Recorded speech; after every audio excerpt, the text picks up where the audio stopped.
بسم اللہ الرحمن الرحیم۔ ناظرین السلام علیکم، میں ہوں آپ کو میزبان صابر شاکر وفاقی دارالحکومت اسلام آباد سے۔ اس وقت تمام دنیا کی نظریں جو ہیں وہ لگی ہوئی ہیں سپریم کورٹ آف پاکستان پہ۔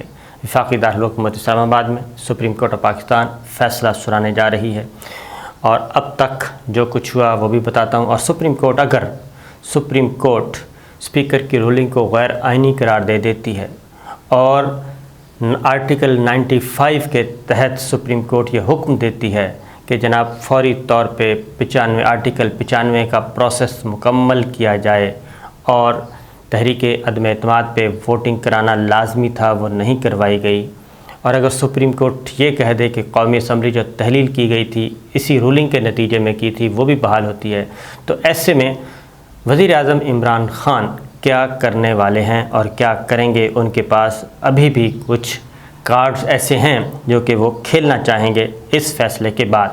اور اگر سپریم کورٹ یہ فیصلہ دے دے کہ نہیں جناب جو ہو گیا معاملہ ختم، عام قوم انتخابات کی طرف جا رہی ہے، عام انتخابات ہیں اس کی تیاری کریں، اور پھر معاملہ بالکل دوسری نوعیت کا ہوگا۔ لیکن اپوزیشن کا یہ ڈیمانڈ ہے کہ آرٹیکل 5 کی جو تلوار چلائی گئی ہے اس تلوار کو ہٹایا جائے ان کے کندھوں سے، اور آرٹیکل 5 کی خلاف ورزی کا انہیں مرتکب قرار دیا گیا ہے، ان پہ غداری کا الزام لگایا گیا ہے، ان کی ملک سے وفاداری کو مشکوک کیا گیا ہے، لہٰذا یہ معاملہ اتنا سادہ نہیں ہے۔ آج Naeem Bukhari, barrister Ali Zafar president of Pakistan کے وکیل، انہوں نے اپنے دلائل مکمل کیے، نعیم بخاری صاحب نے دلائل مکمل کیے، اور امتیاز صدیقی صاحب نے دلائل مکمل کیے۔ اب تک کی جو کارروائی ہے اس کے مطابق اب فوکس جو ہے معاملہ وہ صرف اور صرف ڈپٹی اسپیکر کی رولنگ ہے۔ آرٹیکل 69 پیچھے چلا گیا ہے، آرٹیکل 69 جس کے تحت کہ آپ قومی اسمبلی کی یا ایوان کی کارروائی میں مداخلت نہیں کر سکتا کوئی بھی ادارہ بشمول اعلیٰ عدلیہ، لیکن آج جو معاملہ ہے وہ بالکل مختلف بحث ہوئی اور فیصلہ آنے والا ہے، اس کا بھی اندازہ ہو جائے گا آپ کو۔ تو chief justice of Pakistan justice Umar Bandial صاحب، justice Ijaz ul Ahsan, justice Mazhar Alam, justice Munib Akhtar اور جسٹس جمال خان مندوخیل پر مشتمل فل بینچ نے سماعت کی، اور جب سماعت شروع ہوئی تو فوری طور پہ ایڈوکیٹ جنرل پنجاب نے عدالت کو بتایا کہ پنجاب کی طرف توجہ دلائی کہ وہاں پہ ایک فیک اجلاس بلایا گیا ہے ہوٹل میں، اور اپنے وزیر اعلیٰ کا انتخاب کیا گیا ہے، اور پھر چودھری سرور صاحب جو سابق گورنر ہیں ان کے تحت وہ آج حلف لینے والے ہیں حمزہ شہباز سے، اور ساتھ ہی ساتھ یہ کہ وہاں پہ بیوروکریسی کا اجلاس بلایا جا رہا ہے۔ اس پر چیف جسٹس آف پاکستان نے یہ کہا کہ یہ معاملہ ہم نہیں دیکھیں گے، آج صرف ہم قومی اسمبلی والا معاملہ دیکھیں گے جو کچھ اسلام آباد میں ہوا، اور پنجاب والا معاملہ لاہور ہائی کورٹ دیکھے۔ اور جسٹس مظہر عالم میاں خیل نے ریمارکس دیے کہ کل پنجاب اسمبلی کے دروازے سیل کر دیے گئے تھے، کیا اسمبلی کو اس طرح سیل کیا جا سکتا ہے؟ تو یہ ایک مختصر مکالمہ ہوا پنجاب کے حوالے سے، جبکہ صدر مملکت کے وکیل بیرسٹر علی ظفر نے اپنے دلائل شروع کیے، اور جسٹس جمال مندوخیل نے استفسار کیا کہ کیا وزیر اعظم پوری قوم کے نمائندے نہیں ہیں؟ بیرسٹر علی ظفر نے کہا کہ وزیر اعظم بلا شبہ عوام کے نمائندے ہیں۔ جسٹس مظہر عالم خان نے استفسار کیا کہ کیا پارلیمنٹ میں آئین کی خلاف ورزی ہوتی رہے اور اسے تحفظ حاصل ہوگا؟ کیا عدالت آئین کی محافظ نہیں ہے؟ جسٹس جمال مندوخیل نے استفسار کیا کہ پارلیمنٹ کی کارروائی سے کوئی متاثر ہوا ہو تو دادرسی کیسے ہوگی؟ کیا دادرسی نہ ہو تو عدالت خاموش بیٹھی رہے؟ علی ظفر نے جواب دیا کہ آئین کا تحفظ بھی آئین کے مطابق ہی ہو سکتا ہے، پارلیمان ناکام ہو جائے تو معاملہ عوام کے پاس ہی جاتا ہے، آئین کے تحفظ کے لیے اس کا ہر آرٹیکل کو مد نظر رکھنا ہوتا ہے۔ صدر مملکت کے وکیل بیرسٹر علی ظفر نے کہا کہ وفاقی حکومت کی تشکیل اور اسمبلی کی تحلیل کا عدالت جائزہ لے سکتی ہے۔ چیف جسٹس نے ریمارکس دیے کہ عدم اعتماد پر اگر ووٹنگ ہو جاتی تو معلوم ہوتا کہ وزیر اعظم کون ہوگا۔ علی ظفر کا کہنا تھا کہ وزیر اعظم کے الیکشن اور عدم اعتماد دونوں کا جائزہ عدالت نہیں لے سکتی۔ عدالت اصرار کر رہی ہے کہ آرٹیکل 95 کے تحت وزیر اعظم کے خلاف تحریک عدم اعتماد پر ووٹنگ ہونا چاہیے تھی، اور یہ پروسیس کمپلیٹ ہونا تھا جو کہ نہیں کیا گیا، اسی کی پس منظر میں بحث ہو رہی ہے۔ علی ظفر نے عدالت کو بتایا کہ جیسے پارلیمنٹ عدلیہ میں مداخلت نہیں کر سکتی، ویسے ہی عدلیہ بھی مداخلت نہیں کر سکتی پارلیمنٹ میں۔ چیف جسٹس نے استفسار کیا کہ کیا وفاقی حکومت کی تشکیل کا عمل پارلیمان کا اندرونی معاملہ ہے؟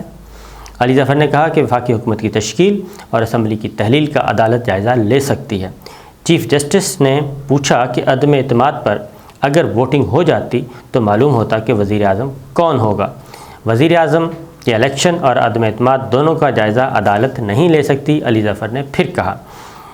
علی ظفر صاحب نے محمد خان جونیجو مرحوم کی جب اسمبلی توڑی گئی تھی، ان کو برطرف کیا گیا تھا، اس کا حوالہ دیا۔ کہا کہ جونیجو حکومت کا خاتمہ عدالت نے خلاف آئین قرار دیا تھا۔ جونیجو کیس میں عدالت نے کہا تھا کہ معاملہ الیکشن کی طرف جا رہا ہے، اس لیے عوام فیصلہ کرے گی۔ یہ بتا دوں کہ 1988 میں جب جنرل ضیاء الحق مرحوم نے اسمبلی توڑی اور محمد خان جونیجو کو برطرف کر دیا وزیر اعظم کو، تو وہ چیلنج کیا گیا سپریم کورٹ آف پاکستان میں۔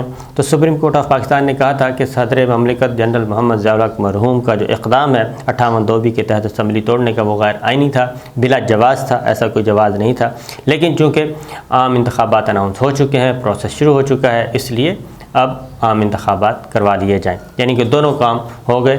صدر مملکت کا آرڈر بھی غیر آئینی قرار دے دیا اور عام انتخابات بھی ہونے دیے، اور محمد خان جونیجو مرحوم کو بحال نہیں کیا، نہ ہی اسمبلی کو بحال کیا۔ اس پر جسٹس میاں مظہر عالم میاں خیل نے نماز دی کہ جونیجو دور میں صرف اسمبلی تحلیل ہوئی تھی اور کچھ نہیں ہوا تھا، یعنی کہ تحریک عدم اعتماد وغیرہ نہیں تھی پارلیمنٹ میں، نہ ہی ڈپٹی اسپیکر کی کوئی اسپیکر کی رولنگ تھی۔ جسٹس مظہر عالم خیل نے کہا کہ موجودہ کیس میں اسمبلی تحلیل سے پہلے عدم اعتماد پر رولنگ ہے۔ علی ظفر نے کہا کہ اسمبلی تحلیل ہو چکی ہے اور الیکشن کا اعلان ہو گیا ہے، اب عدالت مداخلت نہ کرے۔ عدالت کئی مقدمات میں قرار دے چکی ہے کہ الیکشن میں مداخلت نہیں کر سکتے۔ چیف جسٹس نے واضح کیا کہ ملک میں کوئی آئینی بحران ہے تو کیسے ہے؟ آئینی بحران کہاں ہے؟ عدالت کو تو کہیں بحران نظر نہیں آ رہا۔ وزیر اعظم آئین کے مطابق کام جاری رکھے ہوئے ہیں۔ چیف جسٹس نے مزید کہا کہ نگراں وزیر اعظم کے تقرر کا عمل بھی جاری ہے۔ اس سب میں بحران کہاں ہے؟ اور سب کچھ آئین کے مطابق ہو رہا ہے۔ امتیاز صدیقی نے عدالت کو بتایا کہ عدالت ماضی میں اسمبلی کارروائی میں مداخلت سے اجتناب کرتی ہے۔ یہ وزیر اعظم کے وکیل ہیں امتیاز صدیقی۔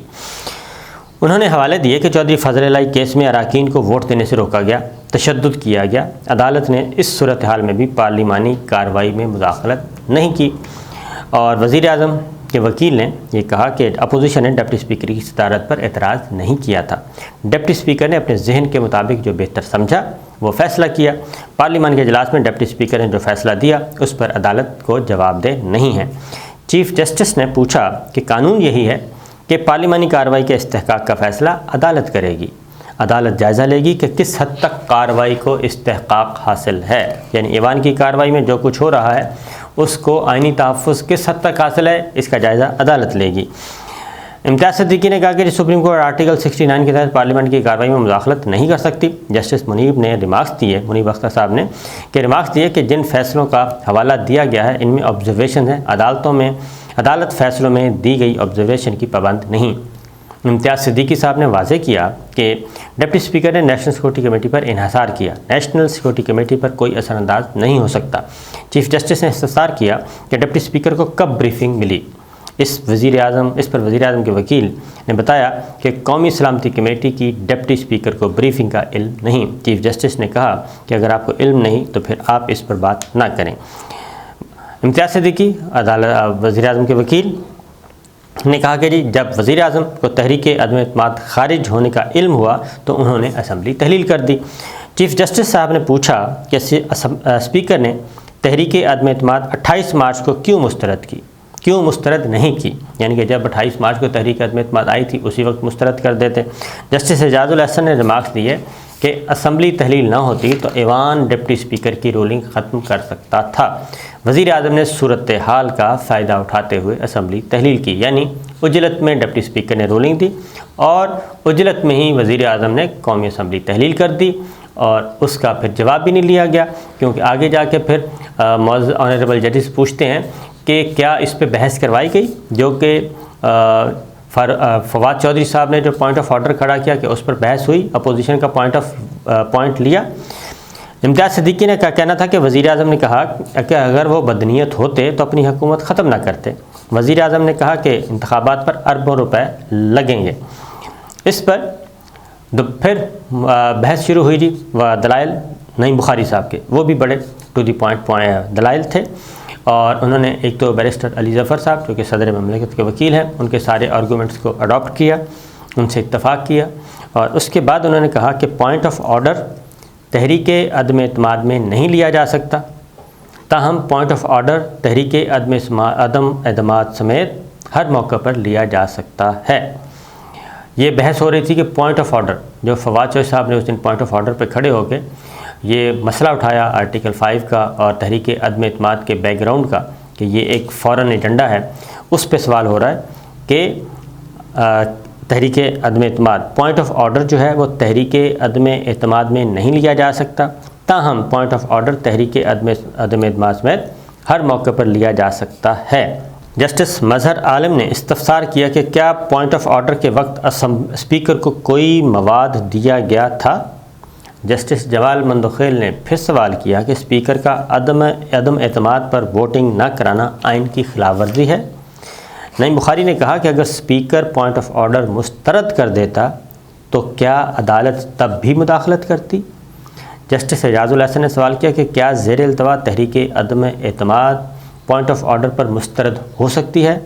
نعیم بخاری نے کہا کہ point of order per speaker تحریک عدم اعتماد مسترد کر سکتا ہے، پہلے کبھی ایسا ہوا نہیں لیکن اسپیکر کا اختیار ضرور ہے۔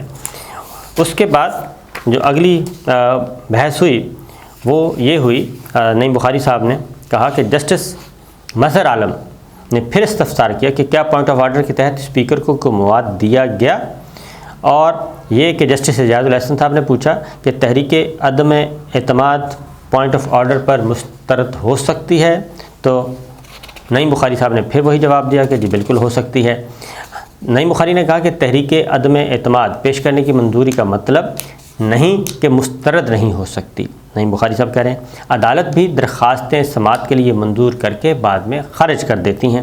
اسمبلی کارروائی شروع ہوتے ہی فواد چوہدری نے پوائنٹ آف آرڈر مانگ لیا تھا، اور اگر تحریک عدم اعتماد پر ووٹنگ شروع ہو جاتی تو پوائنٹ آف آرڈر نہیں لیا جا سکتا تھا۔ جسٹس مظہر عالم میاں خیل نے استفسار کیا کہ کیا فواد چوہدری کے پوائنٹ آف آرڈر کا ٹرانسکرپٹ ہے؟ نعیم بخاری نے کہا کہ پوائنٹ آف آرڈر کا ٹرانسکرپٹ بھی دکھاؤں گا، اسپیکر کو اختیار ہے کہ ایجنڈے میں جو چاہے شامل کر لے۔ جسٹس اعجاز الحسن نے کہا کہ قرارداد اور تحریک کے الفاظ میں کیا فرق ہے؟ نعیم بخاری نے بتایا کہ قرارداد اور تحریک کے الفاظ ایک ہی اصطلاح میں ہوتے ہیں۔ جسٹس جمال مندوخیل نے کہا کہ کیا ایجنڈے میں تحریک عدم اعتماد ہونے کا مطلب ووٹنگ کے لیے پیش ہونا نہیں؟ تحریک عدم اعتماد کے علاوہ پارلیمان کی کسی کارروائی کا طریقہ کار آئین میں درج نہیں؟ کیا اسمبلی رولز کا سہارا لے کر آئینی عمل کو روکا جا سکتا ہے؟ کیا اسپیکر آئینی عمل سے انحراف کر سکتا ہے؟ کیا آئینی عمل سے انحراف پر کوئی کارروائی ہو سکتی ہے؟ یعنی جو آرٹیکل 95 کے تحت تحریک عدم اعتماد پر ووٹنگ نہیں کروائی گئی، پروسیس مکمل نہیں کیا گیا، یہ اس پس منظر میں جسٹس جمال مندوخیل نے سوالات اٹھائے۔ نعیم بخاری نے بتایا کہ تمام اپوزیشن اراکین نے کہا تھا کہ سوال نہیں پوچھنے، صرف ووٹنگ کرائیں۔ اس شور شرابے میں ڈپٹی اسپیکر نے اجلاس ملتوی کر دیا۔ یہ پچھلے اجلاس کی بات ہو رہی تھی۔ پارلیمانی کمیٹی برائے قومی سلامتی کو خط بریفنگ دی گئی۔ کمیٹی کو بتایا گیا کہ عدم اعتماد ناکام ہوئی تو نتائج اچھے نہیں ہوں گے۔ چیف جسٹس نے ریمارکس دیے کہ ریکارڈ کے مطابق پارلیمانی کمیٹی قومی سلامتی میں 11 لوگ شریک ہوئے تھے۔ پارلیمانی کمیٹی کو بریفنگ دینے والوں کے نام منٹس میں شامل نہیں۔ جسٹس جمال مندوخیل نے استفسار کیا کیا وزیر خارجہ پارلیمانی کمیٹی کے اجلاس میں موجود تھے؟ وزیر خارجہ کے دستخط میٹنگ منٹس میں نظر نہیں آ رہے، کیا وزیر خارجہ کو اجلاس میں شریک نہیں ہونا چاہیے تھا؟ تو نعیم بخاری نے بتایا کہ وزیر خارجہ کو بالکل ہونا چاہیے تھا، لیکن وہ اس وقت دورہ چین پہ تھے اور نیشنل سیکورٹی ایڈوائزر نے کمیٹی کو بریف کیا تھا اس خط کے بارے میں۔ نعیم بخاری نے فواد چوہدری کا پوائنٹ آف آرڈر بھی عدالت کو پیش کر دیا، اور چیف جسٹس کو نے ریمارکس دی کہ پارلیمانی کمیٹی قومی سلامتی اجلاس میں 57 ارکان موجود تھے۔ اراکین اسمبلی کے نوٹس میں خط کے مندرجات آ گئے تھے۔ انہوں نے استفسار کیا کہ پوائنٹ آف آرڈر رولنگ کے بجائے اپوزیشن کو جواب نہیں لینا چاہیے تھا، اپوزیشن سے جواب نہیں لینا چاہیے تھا۔ اس پر نعیم بخاری نے بتایا کہ پوائنٹ آف آرڈر پر بحث نہیں ہوتی۔